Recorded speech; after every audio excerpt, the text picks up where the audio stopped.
नमस्कार, मैं हूं अनुज। आज के मुख्य समाचार में आपका स्वागत है। निजी क्षेत्र के कर्मचारियों की पेंशन में सुधार, समय की जरूरत।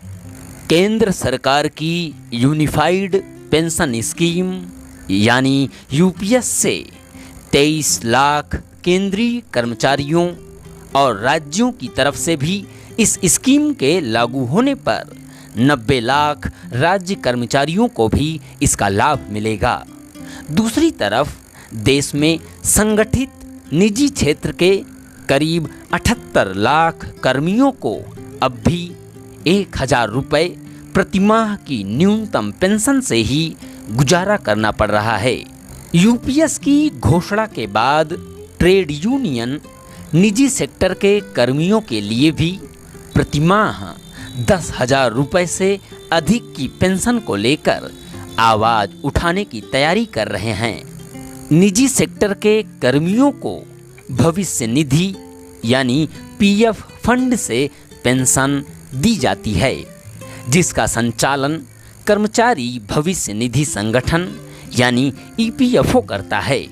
Indian national trade union Congress यानी इंटक के महासचिव संजय कुमार सिंह ने बताया कि निजी सेक्टर के कर्मियों की न्यूनतम पेंशन प्रतिमाह 10,000 करने की हमारी मांग पुरानी है। यूपीएस के ऐलान के बाद हम निजी सेक्टर के कर्मियों के लिए भी सरकार से ऐसी स्कीम की मांग करने जा रहे हैं, क्योंकि निजी सेक्टर के कर्मी भी इनकम टैक्स देते हैं, जीडीपी में योगदान देते हैं। उन्हें भी सम्मानजनक पेंशन मिलनी चाहिए। केंद्रीय कर्मियों के लिए सरकार पेंशन फंड में अब 18.5% योगदान देगी, तो निजी सेक्टर के कर्मियों के लिए भी ऐसा कर सकती है। यूपीएस के तहत केंद्र सरकार पर ओपीएस से कम वित्तीय भार पड़ेगा।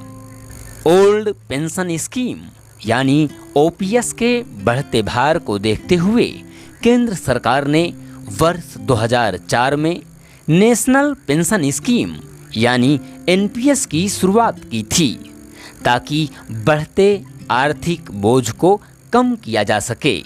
वर्ष 1991 में केंद्र का पेंशन बिल 3,272 करोड़ रुपए तो राज्य का 3,131 करोड़ का था। 2020-21 में पेंशन बिल 1,90,886 करोड़ और राज्यों का बिल 3,86,001 करोड़ हो गया। एनपीएस के तहत पेंशन फंड में सरकार 14% योगदान देती है, तो कर्मचारी वेतन व महंगाई भत्ते का 10% योगदान देता है, जबकि यूपीएस में 10% कर्मचारी तो 18.5% सरकार योगदान देगी। सूत्रों के मुताबिक कर्मचारी इस 28.5% में से 20% फंड को मैनेज कर सकेगा, बाकी के 8.5% फंड को सरकार अपने हिसाब से मैनेज करेगी। इस वजह से भविष्य में सरकार पर पेंशन का भार कम आएगा। ओपीएस में इस प्रकार के फंड की व्यवस्था नहीं थी। यूपीएस में नौकरी के अंतिम वर्ष के औसत वेतन का 50% पेंशन के रूप में तय होगा, जबकि ओपीएस में अंतिम वेतन का 50% तय था। यहाँ पर थोड़ा अंतर है, क्योंकि अंतिम वर्ष में प्रमोशन मिलने पर वेतन अगर बढ़ जाता है तो पेंशन उस साल के औसत वेतन का 50% तय होगा। एनपीएस में पेंशन की सीमा तय नहीं थी, यह राशि कुछ भी हो सकती थी। यूपीएस, एनपीएस और ओपीएस में क्या है अंतर? नेशनल पेंशन स्कीम यानी एनपीएस को लेकर सरकारी कर्मचारियों की नाराजगी को देखते हुए नरेंद्र मोदी सरकार ने यूनिफाइड पेंशन स्कीम के नाम से नई पेंशन स्कीम लेकर आई है। अब इस बात पर बहस हो रही है कि कौन सी पेंशन स्कीम अच्छी है। आइए जानते हैं कि यूनिफाइड पेंशन स्कीम यानी यूपीएस, एनपीएस और ओल्ड पेंशन स्कीम यानी ओपीएस में क्या अंतर है। यूनिफाइड पेंशन स्कीम यानी यूपीएस के फीचर। यूपीएस के तहत सुनिश्चित पेंशन का प्राविधान किया गया है।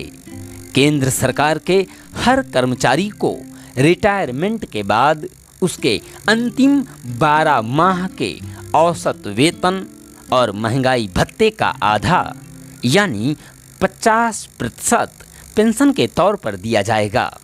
सुनिश्चित पेंशन के अतिरिक्त फैमिली पेंशन, न्यूनतम पेंशन, महंगाई राहत तथा रिटायरमेंट पर ग्रेच्युटी के अलावा एक मुफ्त भुगतान की भी यूपीएस में शामिल किया गया है। यूनिफाइड पेंशन स्कीम में कर्मचारी को बेसिक वेतन और महंगाई भत्ते का 10% योगदान करना होगा। वहीं सरकार 18.5% का योगदान करेगी। नेशनल पेंशन स्कीम यानी एनपीएस के फीचर। एनपीएस की शुरुआत रिटायरमेंट प्लान के तौर पर जनवरी 2004 में हुई थी। शुरुआत में यह सिर्फ सरकारी कर्मचारियों के लिए थी। 2009 में इसे सभी क्षेत्र के लिए खोल दिया गया। एनपीएस में 2 तरह के खाते खोलने की सुविधा मिलती है। पहला, मुख्य खाते को टियर 1 कहा जाता है। कर्मचारियों और सरकार का योगदान इसी टियर 1 खाते में जमा होता है। ज़्यादा बचत के और अपनी सुविधा अनुसार निकासी के लिए कर्मचारी दूसरा या टियर 2 खाता खोल सकते हैं। टियर 2 खाता वही खोल सकते हैं जिनके पास पहले से टियर 1 खाता मौजूद है। एनपीएस स्कीम के तहत रिटायरमेंट के समय कर्मचारी को कुल फंड का 60% एक मुश्त मिलता है और बाकी 40% रकम से एन्युटी प्लान खरीदना होता है। इससे हर माह पेंशन मिलती है। एनपीएस पेंशन के तौर पर एक तय रकम का वादा नहीं करती है। एनपीएस में कर्मचारी को अपनी बेसिक वेतन का 10% योगदान और सरकार कर्मचारी के बेसिक वेतन का 14% योगदान करती है। ओल्ड पेंशन स्कीम यानी ओपीएस के फीचर। ओपीएस में कर्मचारी को पेंशन के लिए कोई योगदान नहीं करना पड़ता था। इसमें कर्मचारी आखिरी वेतन का 50% पेंशन के तौर पर पाता था। इसमें महंगाई के हिसाब से पेंशन में बढ़ोतरी होती रहती थी। कर्मचारी की मृत्यु के बाद परिवार को पेंशन का लाभ जारी रहता था। इसी के साथ आज के समाचार समाप्त हुए। बहुत बहुत धन्यवाद।